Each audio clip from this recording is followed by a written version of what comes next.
Krav Maga was built for survival, not sport, and its principles apply directly to your combatives training.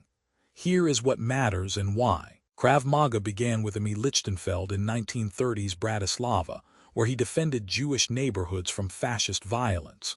He learned that sport fighting rules fail in life-or-death struggles. His background in boxing, wrestling, and gymnastics gave him a foundation, but he discarded what did not work under real threat. He prioritized instinct, aggression, and attacks to vulnerable points. When he reached Palestine in 1940, he taught his methods to the Haganah. In 1948, the IDF adopted his system as its official hand-to-hand combat discipline. He served as chief instructor for physical fitness and Krav Maga at the IDF School of Combat Fitness for nearly 2 decades. He refined techniques to be quickly teachable to conscripts of all sizes and strengths. This is where the system gained its core efficiency. You learn to neutralize a threat fast, without complex movements. Krav Maga operates on principles, not a fixed list of techniques.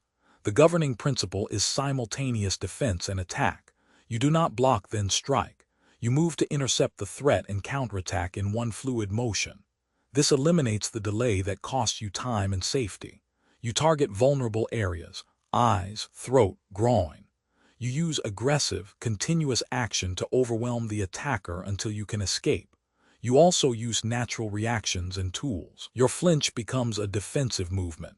Your keys, bag, or chair become weapons. This principle applies directly to your training. When you practice a defense, you must integrate the counterattack from the start. You practice under stress to make the response automatic. This is not about memorizing moves. It is about training your body to act decisively under pressure. Krav Maga training relies on stress drills to simulate real violence. You practice techniques while exhausted, with loud noise or facing multiple attackers. This builds psychological resilience. You learn to function when your heart rate spikes and your fine motor skills degrade. The curriculum progresses logically. You start with defenses against common chokes, holds, and punches. You move to counterattacks, timing, and distance control. Then you face armed threats.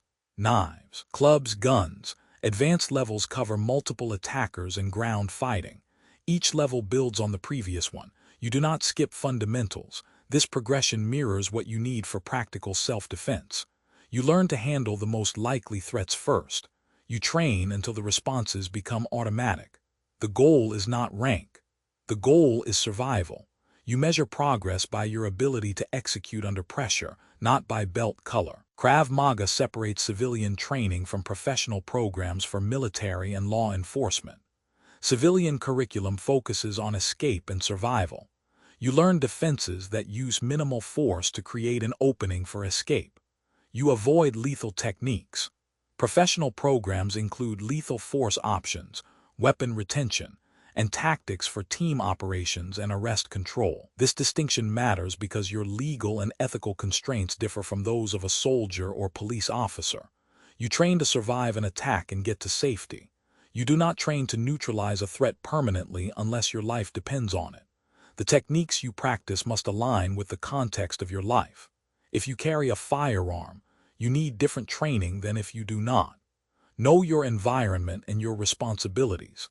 This is practical combatives, not fantasy. Krav Maga spread globally through IMI senior students, who established organizations worldwide. Major groups include Krav Maga Global, International Krav Maga Federation, Krav Maga Worldwide, and European Krav Maga Federation. Each organization has its own curriculum, ranking, and philosophical emphasis. This diversity means quality varies. You cannot assume a school teaches effective techniques just because it uses the name Krav Maga. You must evaluate lineage and instructor credentials. Look for instructors with direct training from IMI or his recognized successors. Observe a class. Do they train under realistic stress? Do they emphasize principles over choreography? Do they address legal and ethical considerations? The system's effectiveness depends on how it is taught. A good instructor teaches you to think and react, not just to repeat movements.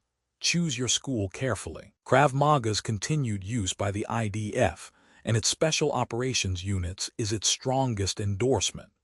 The system was designed for military contexts, where you face armed opponents and need to neutralize threats quickly. Hundreds of U.S. military units and law enforcement agencies have adopted Krav Maga training. They use it for close-quarters combat, weapon retention, and arrest control. This adoption validates the system's effectiveness under extreme conditions. You benefit from this military lineage because the techniques are tested in real combat. They are stripped of anything that does not work. When you train in Krav Maga, you train in a system refined through decades of practical use. You do not learn theory. You learn what works when your life depends on it. This is the value of a combative system with military origins. Study Krav Maga's principles, not just its techniques. Apply simultaneous defense and attack, train under stress, and choose your instructor based on lineage and results.